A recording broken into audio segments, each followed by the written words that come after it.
اللہ کا بڑا فضل و کرم ہے کہ اللہ نے ہمیں ایمان کی توفیق بخشی، ہمیں ایمان والے گھر میں پیدا فرمایا۔ اللہ کی جانب سے ہمیں ایمان ملا ہوا ہے، ہم خاندانی رئیس ایمان جو جائیداد میں وراثت ملتی ہے، ہم اللہ کی طرف سے وہی وراثت ہم لے کر آئے ہیں، اور اس ایمان کی خوشبو کو اکثر ہم لوگ پہچان نہیں پاتے۔ ہمیں ایمان والے گھر میں پیدا فرمایا، ہمارے کانوں میں بچپن میں اذانیں دی گئیں، توحید کی اذان، توحید کے بارے میں ہمیں بچپن میں ہی بتا دیا گیا کہ اشہد ان لا الہ الا اللہ و اشہد ان محمدن عبدہ و رسولہ، کہ کہو کہ اللہ ایک ہے، اس کے علاوہ کوئی معبود نہیں ہے، اور محمد اللہ کے بندے اور اس کے رسول ہیں۔ یہ بچپن سے ہی توحید کی مٹھاس ہمارے کانوں میں بھر دی گئی۔ کیا وجہ ہے کہ بچوں کے کانوں میں اذان دلوائی جاتی ہے؟ سب سے پہلے جب بچہ پیدا ہوتا ہے تو اذان دی جاتی ہے۔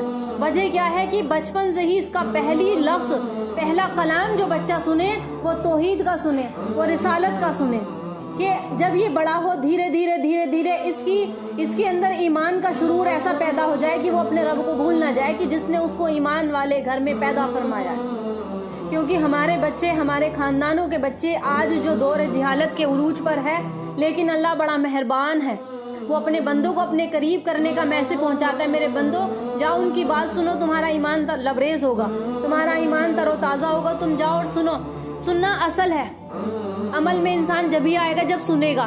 اور یہاں بیٹھ کے صرف نیت کیا ہونی چاہیے کہ اللہ ہمارے دلوں میں جو ہمیں باتیں بتائی جا رہی ہیں، سمجھائی جا رہی ہیں، علماء کی باتیں، اللہ اس سے ہمیں مستفید ہونے کی توفیق دے، اس سے ہم فائدہ اٹھائیں۔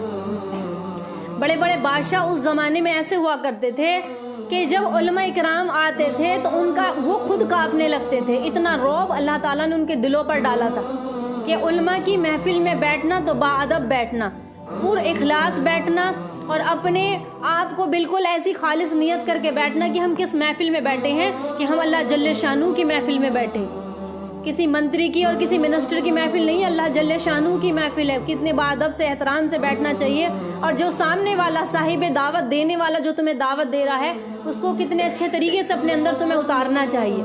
کہ اللہ نے اپنی رحمت کے 100 درجے بنائے، 100 درجے کیسے کہ حضرت ابو ہریرہ رضی اللہ تعالیٰ عنہ سے مروی ہے کہ نبی علیہ الصلوۃ والسلام نے ارشاد فرمایا، جعل اللہ رحمت 100 جزء، کہ جعل اللہ رحمت 100 جزء، کہ اللہ نے اپنی رحمت کے 100 حصے بنائے۔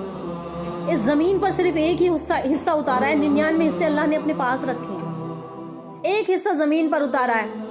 اللہ نے رحمت کے 100 حصے بنائے اپنے پاس، ان میں سے 99 حصے رکھے ہیں، صرف ایک حصہ زمین پر اتارا ہے، اور اس کی وجہ سے تم دیکھتے ہو کہ مخلوق ایک دوسرے پر رحم کرتی ہے، ماں اپنے بچے سے محبت کرتی ہے، اور ماں باپ قربان ہو جاتے ہیں، بچے کو جوان کرتے کرتے بوڑھے ہو جاتے ہیں، اور ان کی جسموں کے اندر سے گوشت ہٹ جاتا ہے، ہڈیاں باقی رہ جاتی، لیکن پھر بھی دعائیں کیا نکلتی ہے، اللہ میرا بچہ، میرے اولاد سلامت رہے۔